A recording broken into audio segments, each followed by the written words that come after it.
नमस्कार दोस्तों एवं साथियों। आज का हमारा टॉपिक है मैट्रिक्स। मैट्रिक्स को हिंदी में बोलते हैं आव्यूह।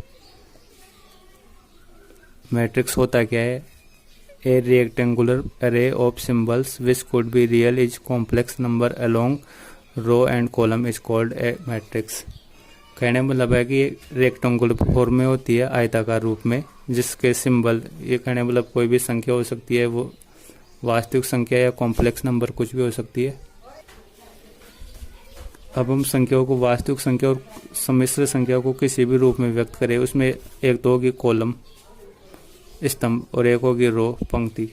तो पंक्ति और स्तंभ के रूप में प्रदर्शित करेंगे, वो एक तरीके से मैट्रिक्स है। हिंदी में समझे हम इस मैट्रिक्स को बोलते हैं आव्यूह। और एक लाइन में यदि हम बोलना चाहें तो बोल सकते हैं संख्याओं या फलनों का व्यवस्थित रूप एक तरीके से मैट्रिक्स कहलाती है।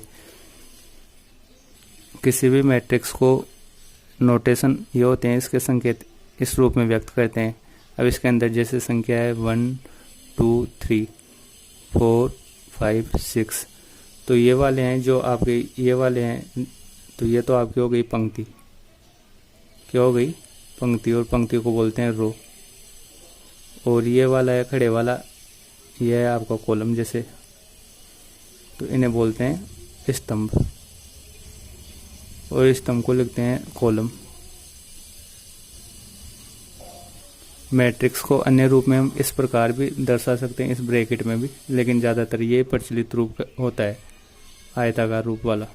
और मैट्रिक्स के लिए हम संकेत के लिए कैपिटल अक्षरों का यूज करते हैं, जैसे ए बराबर या बी के रूप में या सी के रूप में कैपिटल अक्षरों का यूज करते हैं। जैसे अब यहाँ पे मैट्रिक्स का ये निरूपण है संकेत में, जैसे यहाँ पे लिख लिए 1 आयोटा 3, कुछ भी लिख सकते हैं, 5 8 -4।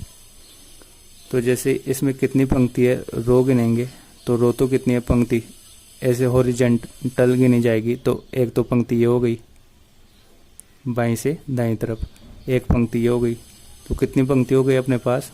2 पंक्ति। अब कॉलम गिनेंगे तो कॉलम कितने हुए? कॉलम का मतलब स्तंभ, तो एक स्तंभ तो ये हो गया, एक स्तंभ ये हो गया 2, और एक स्तंभ ये हो गए, तो स्तंभ कितने हुए? 3। तो इस मैट्रिक्स को लिखेंगे 2 × 3। तो जब भी मैट्रिक्स को लिखा जाता है तो सबसे पहले रो लिखी जाती है, उसके बाद में कॉलम लिखी जाती है। यह मैट्रिक्स का बेसिक परिचय है। जैसे अब इसमें, जैसे अब ये मैट्रिक्स है 1 2 -1 0। अब ये कितने बाई कितने की है? तो अब देखना इसमें पंक्ति तो कितनी है, एक पंक्ति तो ये हो गई और एक पंक्ति है, तो कितनी पंक्ति? 2। और स्तंभ कितने हैं? देखो, एक तो ये स्तंभ है, एक स्तंभ ये है, तो 2/2 का। जैसे एक अन्य मैट्रिक्स का एग्जांपल है, ये कितने बाई कितने की है। अब देखो इसमें पंक्ति तो कितनी है, एक पंक्ति तो ये वाली है सीधी, एक पंक्ति है 2 और एक पंक्ति है, तो 3 पंक्ति हो गई। स्तंभ देखने, अब एक स्तंभ तो ये वाला है खड़े वाला, एक स्तंभ ये है 2 और एक स्तंभ ये है, तो ये कितने बाई कितने का है? 3/3। अब जैसे A11 है, इसको बोलते हैं, पहले वाली तो होती है रो और बाद वाला होता है कॉलम। तो पहली पंक्ति पहला स्तंभ A11, A12 पहली पंक्ति दूसरा स्तंभ, A13 पहली पंक्ति तीसरा स्तंभ। इसी प्रकार A21 क्या होगा? दूसरी पंक्ति और पहला स्तंभ। अब देखो ये दूसरी पंक्ति में आ रही है, पहली पंक्ति दूसरी पंक्ति हो रही है, स्तंभ कौन सा है? पहला। A22 दूसरी पंक्ति दूसरा स्तंभ, A23 दूसरी पंक्ति तीसरा स्तंभ।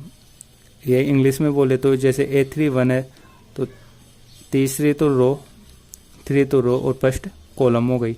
A32 तो थर्ड रो हो गई और 2 सेकंड कॉलम। A33 तो थर्ड रो और थर्ड कॉलम। जैसे अब इससे हम किसी में कंपैरिजन करते हैं मान रखने में, जैसे यहाँ पे मान रखे 0 1 2 -2 4 8 6 7 5। अब आपको ये पूछा जाए A12 की वैल्यू कितनी है, तो A12 को हम क्या रीड करेंगे? पहली पंक्ति दूसरा स्तंभ, पहली पंक्ति दूसरे स्तंभ में, तो पहली पंक्ति तो ये है और दूसरा स्तंभ ये हो गया, तो इसका मान कितना हुआ? 1। A12 का अर्थ होता है कि पहली पंक्ति में और दूसरा स्तंभ वाली संख्या देखो, तो पहली पंक्ति में ये है, दूसरा स्तंभ। जैसे अब आपको पूछे A33 इसकी वैल्यू कितनी है, तो हमारे को देखना है तीसरी पंक्ति और तीसरे स्तंभ वाला अवयव, तो तीसरी पंक्ति में गए, ये तीसरी पंक्ति और तीसरा स्तंभ, तो तीसरी पंक्ति में तो ये हो गई और तीसरा स्तंभ में ये आ रहा है 5, तो ये हो गई। अब जैसे आपको पूछे A2 3 इसकी वैल्यू कितनी होगी, अब तो अपने को देखना है सेकेंड रो और थर्ड कॉलम में दूसरी पंक्ति और तीसरे स्तंभ वाला, तो दूसरी पंक्ति और तीसरे स्तंभ में अवयव कौन सा है 8। अब है टाइप ऑफ मैट्रिक्स, पहला टाइप है पंक्ति मैट्रिक्स, इसको बोलते हैं रो मैट्रिक्स।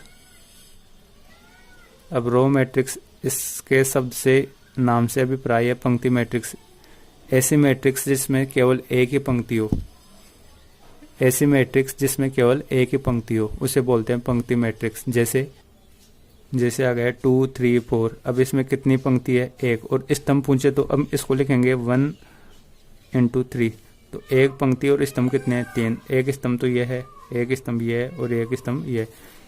जैसे और एग्जाम्पल लिखे तो जैसे लिखे -1 5 4 5 6 7, तो ये कितने बाई कितने का है। अब देखो इसमें पंक्ति तो कितनी है 1 है और स्तंभ कितने हैं, स्तंभ के लिए गिनोगे आप ऊपर से नीचे और वर्टिकल 1 2 3 4 5, तो 1 × 5।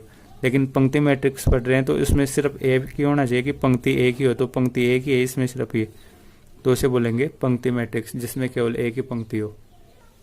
सेकंड है स्तंभ मैट्रिक्स, और स्तंभ को बोलते हैं कॉलम जिसमें केवल एक ही कॉलम हो, जैसे 1 2 3।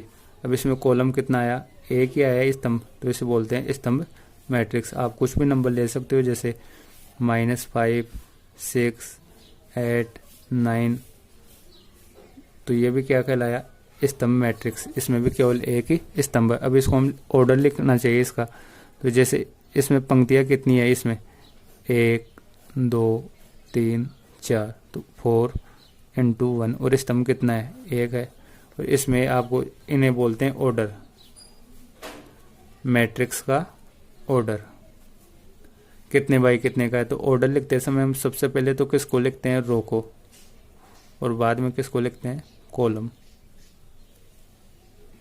थर्ड है आपकी वर्ग मैट्रिक्स या स्क्वायर मैट्रिक्स, वह मैट्रिक्स जिसमें स्तंभ पंक्तियों की संख्या और स्तंभों की संख्या क्या हो, समान हो। स्क्वायर का मतलब समान हो, जैसे जानते हैं भुजा समान हो, तो पंक्तियों की संख्या और स्तंभों की संख्या समान हो। जैसे एग्जाम्पल है, तो इसमें देखो कितनी पंक्ति है 1 2 3, 3/3 है, इसका मतलब पंक्ति भी कितनी है 3 और स्तंभ भी कितने हैं 3, तो ये आपकी हो गई वर्ग मैट्रिक्स।